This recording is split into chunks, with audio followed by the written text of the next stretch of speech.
اعوذ باللہ من الشیطان الرجیم بسم اللہ الرحمن الرحیم۔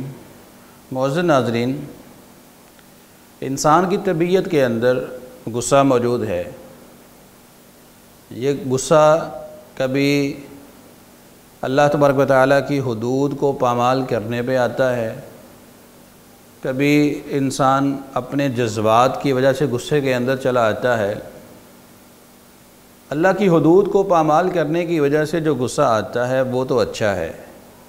رسول اللہ صلی اللہ علیہ وسلم کو بھی متعدد مواقع پہ آپ کو غصہ آیا، لیکن وہ غصہ جو انسان کے جذبات کو کھا جاتا ہے، انسان کی عقل کو کھا جاتا ہے، اس غصے سے رسول اللہ صلی اللہ علیہ وسلم نے اللہ کی پناہ مانگی ہے اور ہمیں اللہ کی پناہ مانگنے کی تعلیمات دی گئی ہیں۔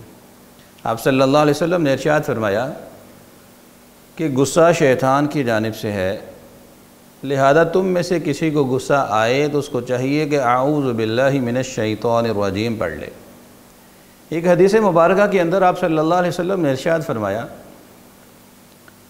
کہ غصہ شیطان کی جانب سے ہے، شیطان کو آگ سے پیدا کیا گیا ہے، آگ کو ٹھنڈا کرنے کے لیے پانی کا استعمال کیا جاتا ہے، اس لیے اگر تم میں سے کسی کو غصہ آئے اس کو چاہیے کہ وہ وضو کر لے۔ اس حدیث مبارکہ کے اندر حکمت یہ ہے کہ جب آپ کو غصہ آئے آپ فوری طور پہ وضو کر لیں تو شیطان آپ سے دور ہو جائے گا، آپ کے جذبات وہ صحیح سمت میں سوچنا شروع کر دیں گے۔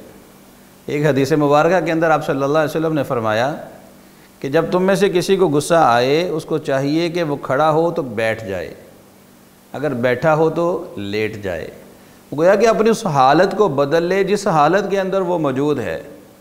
جب یہ کرے گا تو اس کا غصہ ختم ہو جائے گا۔ اس لیے ہمیں چاہیے کہ یہ تو ہمارا روزانہ کا معمول ہے، بات بات پہ غصہ آتا ہے۔ کئی لوگوں کا مزاج ہی ایسا ہوتا ہے کہ وہ بات بات پہ غصہ کرتے ہیں۔ ان کو چاہیے کہ اپنی اس نفسیاتی معاملے کو اچھے انداز میں ہینڈل کریں، رسول اللہ صلی اللہ علیہ وسلم کی تعلیمات کو اپنے سامنے رکھیں اور آپ صلی اللہ علیہ وسلم کے فرمان کے مطابق وہ جب اس معاملے کو اپنے کو ہینڈل کریں گے تو پھر یقیناً اس کا معاملہ بہتر ہو جائے گا اور انسان بہت ساری ایسی قباحتوں سے اپنے آپ کو بچا لے گا کہ جن قباحتوں کا سامنا اس کو اپنے ان مسائل کی وجہ سے کرنا پڑتا ہے۔ اللہ عمل کی توفیق عطا فرمائے۔